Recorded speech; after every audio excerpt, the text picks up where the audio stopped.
اوپر جو کھرا جو شب و روز آپ کے بچوں کو قرآن پاک کی تعلیم دے رہی ہے. حضور فرماتے ہیں تم میں سب سے بہتر وہ ہے جو قرآن کو سیکھے, قرآن کو سکھائے. اللہ اللہ سبحان اللہ جن پر انہوں پر وہ لوگ جلوا گئے ہیں جو قرآن سکھا رہے ہیں, اور اس بستی کے اندر آپ وہ لوگ ہیں جو قرآن سیکھتے بھی ہیں اور اپنے بچوں کو سکھواتے بھی ہیں. آپ جانتے ہو کیلن کی سرزمین ہے, یہاں کی مٹی پکڑ کر نچو تو سمجھداری کی بو آئے گی. لیکن علم کی قدر کرتے بھی ہو آپ اور کرنا بھی چاہیے. میں تاریخ کے پہلوں کو پلٹ کر دیکھوں, ایک واقعہ میرے ذہن کی سطح پر ابھر کر آیا ہے. کون ہے خلیفہ ہارون رشید؟ اللہ اکبر. خلیفہ ہارون رشید اپنے وقت کا بادشاہ ہے, لیکن علم کی قدر کیسی کرتا ہے, علم والوں کی قدر کیسی کرتا ہے. اللہ ذرا غور تو کرے. خلیفہ ہارون رشید کو جب اپنے بچے کو پڑھوانا خلیفہ ہارون رشید نے چاہا تو حضرت امام کسائی رحمۃ اللہ علیہ کی بارگاہ میں ہاتھ اٹھے اور کہا, اے امام, اپنے وقت کے امام, میں اپنے بچے کو تعلیم دین دینا چاہتا ہوں, دین کی تعلیم دینا چاہتا ہوں, اپنے بچے کو پڑھوانا چاہتا ہوں. آپ میرے بچے کو میرے گھر آ کر پڑھا دیا کریں, شاہی محل میں آ کر پڑھا دیا کریں. آج کل کا کوئی ادھر ادھر کا گرنتی دے رہا ہوتا تو کہتا سرکار آپ کو آنے کی اجازت, آپ کو آنے کی ضرورت کیا تھی, ہم خود آ جاتے. لیکن امام کسائی رحمۃ اللہ علیہ نے اپنے علم کا کو حاوی بنوایا اور کہا, اے بادشاہ ہارون رشید سنو, آپ کے بچے کو پڑھایا تو جائے گا لیکن آپ کے گھر جا کر نہیں پڑھایا جائے گا. سبحان اللہ. کہا بادشاہ ہارون رشید کو غصہ نہیں آیا.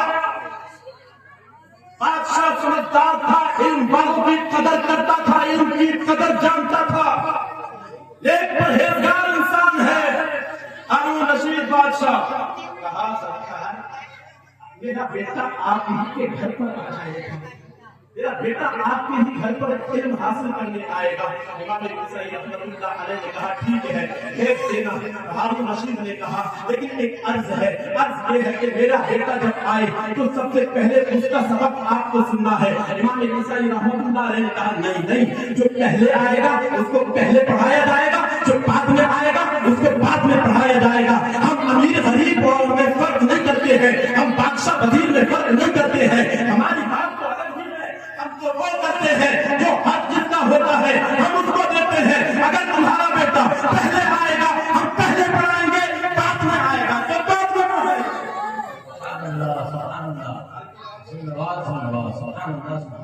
ایمان کو مضبوط کرنے والے بادشاہ ہارون رشید نے کہا ٹھیک ہے حضور, میرا بیٹا آپ کے پاس آئے گا جب آپ چاہیں تب پڑھائیں, لیکن میرے بیٹے کو پڑھا دیں. اے پیارو ذرا غور تو کرو, بادشاہ ہے, اپنے وقت کا دولت کی کمی نہیں ہے, زر کی کمی نہیں ہے, جائیداد کی کمی نہیں ہے, پراپرٹی کی کمی نہیں ہے, عیش و آرام کی کمی نہیں ہے, لیکن اپنے بیٹے کو پڑھوا رہا ہے کیونکہ اسے پتا ہے علم علم ہوا کرتا ہے. علم کا مقام اللہ نے بلند رکھا ہے. اللہ نے حضرت آدم کو صفت علم سے متصف فرما دیا اور تمام فرشتوں کو آرڈر دیا کہ اے فرشتوں آدم کو سجدہ کرو.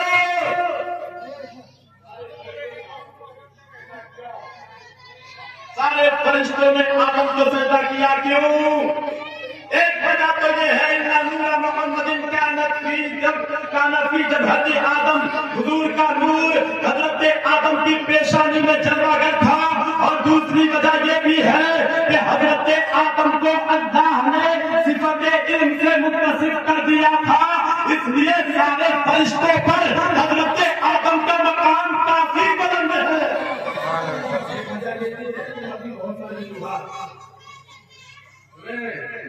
ہارون رشید کو غصہ نہیں آیا, میں کہہ رہا ہوں میرے بیٹے کو پہلے میں پڑھایا جا رہا ہے، بلکہ ہارون رشید نے کہا، ہارون رشید نے کہا ٹھیک ہے حضرت، میرا بیٹا آپ کے پاس پڑھنے آئے گا، آپ اسے جب چاہے تب پڑھا دیں۔ بیٹا پڑھنے لگا، حضرت پڑھانے لگے، بیٹا پڑھنے لگا، بادشاہ کا بیٹا ہے، پڑھاتے رہے حضرت، بیٹا پڑھتا رہا۔ ایک دن کا واقعہ ہے کہ ہارون رشید کا بیٹا مامون رشید اپنے ہاتھوں میں لوٹا لے کر حضرت کو وضو کروا رہا تھا، پیروں پر پانی ڈال رہا تھا، حضرت اپنے ہاتھوں سے پیر مل رہے تھے۔ بادشاہ کا گزر ہو گیا، بادشاہ کی نظر پڑی اپنے بیٹے پر کہ میرا بیٹا لوٹا لے کر پانی ڈال رہا ہے، اور کوئی ہوتا تو سوچتا کہ آج میرا بیٹا بادشاہ کا بیٹا ہے، شہزادہ ہے، وہ کسی کی خدمت کیوں کرے گا، وہ تو خود مخدوم زادہ ہے، اس کی خدمت دنیا کرتی ہے، یہ کیوں کسی کی خدمت کرے گا۔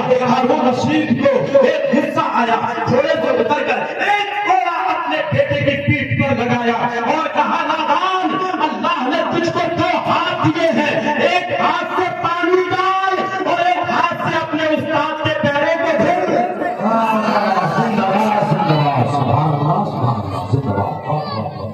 بھائی کیا کہہ رہے بھائی؟ زندہ باد، واہ بھائی بولے زندہ باد۔ آپ دیکھیں تو صحیح، بادشاہ ہارون رشید کو کتنا کتنی قدر تھی ان والوں کی، اور ان کی کتنی قدر تھی۔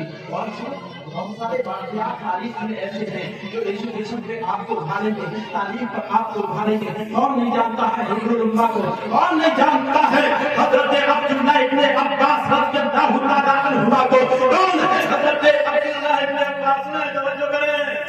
حضرت عبداللہ ابن عباس کہتے ہیں میں بچہ تھا، میں چھوٹا تھا اس وقت، جس وقت یہ رسول اللہ نے ظاہری مثال فرمایا۔ دیکھیے ہمارا صدیوں کا